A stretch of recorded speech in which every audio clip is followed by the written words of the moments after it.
அனைவருக்கும் நமஸ்காரம். தவிர்க்க முடியாத சில காரணங்களால ஒரு 1.5 மாசம் என்னால் எந்த விதமான ஒரு வீடியோவும் பண்ண முடியல. அதுக்கு எல்லார்ட்டையும் மன்னிப்பு கேட்டுக்கிறேன். இனி வருங்காலத்தில் இந்த மாதிரி எந்த விதமான ஒரு இதுவும் இருக்காது. இனிமேலுக்கு வீடியோஸ் ரெகுலராக வரும். உங்களுடைய சப்போர்ட் கண்டிப்பாக தேவைப்படுறது. அனைவரும் தயவு செய்து எனக்கு சப்போர்ட் பண்ணுங்க. இன்னைக்கு நம்ம கோயிலில் போயிட்டு சுவாமிகிட்ட என்னென்ன பிரார்த்தனை பண்ணணும், என்னென்ன சுவாமிகிட்ட நம்ம கேட்கணும் அப்படின்னு சொல்லிட்டு ஸ்ருங்கேரி மகாபெரிவர் ஒரு 5 விஷயத்த சொல்றார். அதை பற்றி தான் இன்னைக்கு உங்களோட பேசலாம் அப்படின்னு சொல்லிட்டு இருக்கேன். நமக்கு நார்மலாக கோயிலுக்கு போனோம்னா என்ன நம்ம சுவாமிகிட்ட கேட்போம்? எனக்கு நல்ல வேலை கொடு, எனக்கு நல்ல பதவி உயர்வை கொடு, எனக்கு நல்ல சம்பளத்தை கொடு, எனக்கு நல்ல வீடு கொடு, எனக்கு நல்ல வாகனத்தை கொடு, நிறைய நிலங்கள் கொடு, என்னோட குழந்தைகளுக்கு நல்ல விதமாக கல்யாணம் ஆகட்டும், எனக்கு நல்ல குழந்தைகளை கொடு, இப்படிலாம் தான் நம்ம கேட்டுருப்போம். ஆனால் மகாபெரிவர் என்ன சொல்றாரு அப்படின்னா, இந்த விஷயங்கள்லாம் நம்மளுடைய முயற்சி எடுத்தாலே நம்மளால அச்சீவ் பண்ண முடியும், நம்மளால சாதிச்சுக்க முடியும். பகவானுடைய அனுகிரகம் கண்டிப்பா தேவை. அவன் அருளாலே அவன் தாழ் வணங்கி அப்படின்னு சொல்லுவா. அதே போல அவனன்றி ஒரு அணுவும் அசையாது. சுவாமி அனுகிரகம் பண்ணல அப்படின்னா நம்மளால அது அச்சீவ் பண்ண முடியாது. அது ஒரு விஷயம். ஆனா இதுக்கு பேஸ் பார்த்தோம்னா நம்மளுடைய முயற்சி. நம்ம அதுக்கு இன்புட் கொடுக்கணும். ஆனா சில விஷயங்கள் நம்ம எவ்வளவுதான் இன்புட் கொடுத்தாலுமே கூட பகவானுடைய அனுகிரகம் இல்லைன்னா நம்மளால அது சக்சஸ் பண்ண முடியாது அப்படின்றார். ஒரு 5 விஷயத்த சொல்றார். அந்த 5 விஷயத்துல முதலாவது என்னன்னா கர்வம், ஈகோ.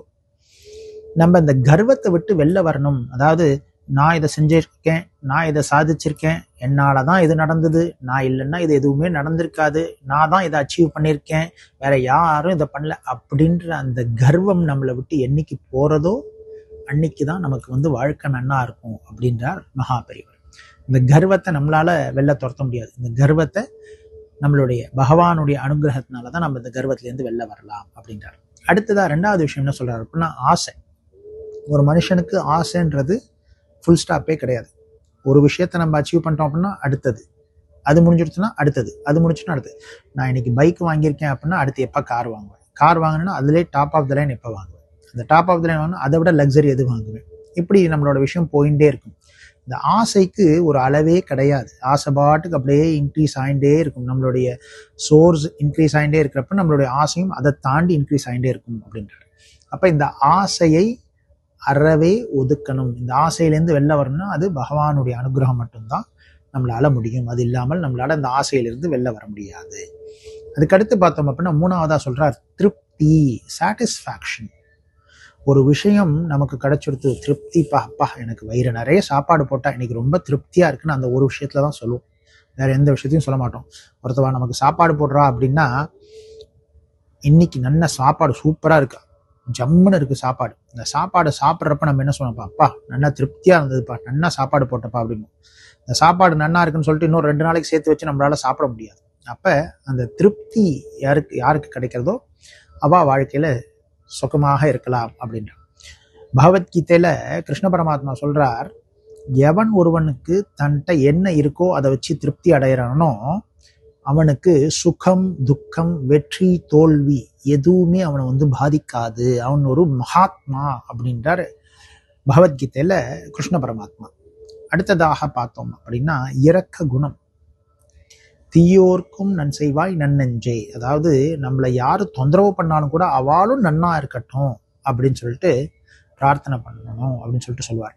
என்னுடைய குருநாதர் திருக்கோலக்கா ராமநாத சிவாச்சாரிய அவர் எப்பொழுதுமே சொல்லுவார், உனக்கு யாரு கஷ்டம் கொடுத்தாலும் கூட அவ நன்னா இருக்கணும்னு பகவான்கிட்ட போய் வேண்டிக்கோ. யாரும் சிரமப்படணும்னு பகவான்கிட்ட போய் வேண்டிக்கவே வேண்டிக்காத.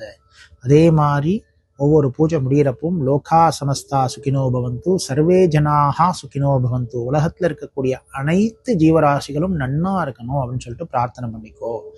அவ எல்லாருமே நன்னா இருந்தா அப்படின்னா நம்மளும் நன்னா இருப்போம் அப்படின்னு சொல்லிட்டு சொல்லுவார்.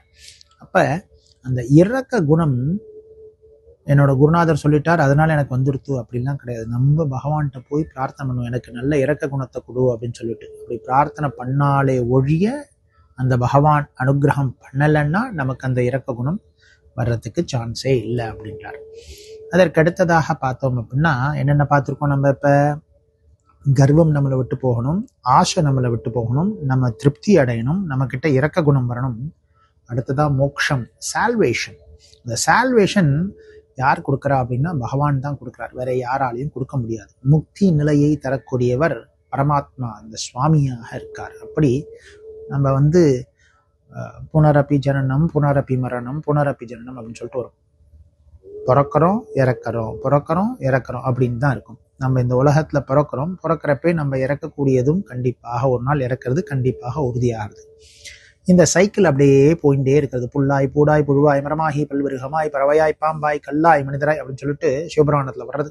அப்படியே நம்ம பாட்டுக்கு பிறந்துட்டு இது எதுவுமே இல்லாமல் பரமேஸ்வரனுடைய பாதத்துல இரண்டரை கலக்கணும். அந்த மோட்சம்ன்றது நமக்கு கிடைக்கணும். அந்த மோட்சத்தை அருளக்கூடியவர் பகவானாக இருக்கார். இந்த 5 விஷயத்தை தான் நம்ம வந்து சுவாமிகிட்ட பிரார்த்தனை பண்ணணும். மெயினா பிரார்த்தனை பண்ண வேண்டியது, மற்ற விஷயங்களும் பிரார்த்தனை பண்ணணும் தான், மெயினா பிரார்த்தனை பண்ண வேண்டியது இந்த 5 விஷயம் அப்படின்னு சொல்லிட்டு சிருங்கேரி மகாபெரிவர் சொல்றார். அந்த சிருங்கேரி மகாபெரிவருடைய அனுகிரகம் உங்க எல்லாருக்கும் கிடைக்கணும்னு பிரார்த்தனை பண்ணிக்கிறேன்.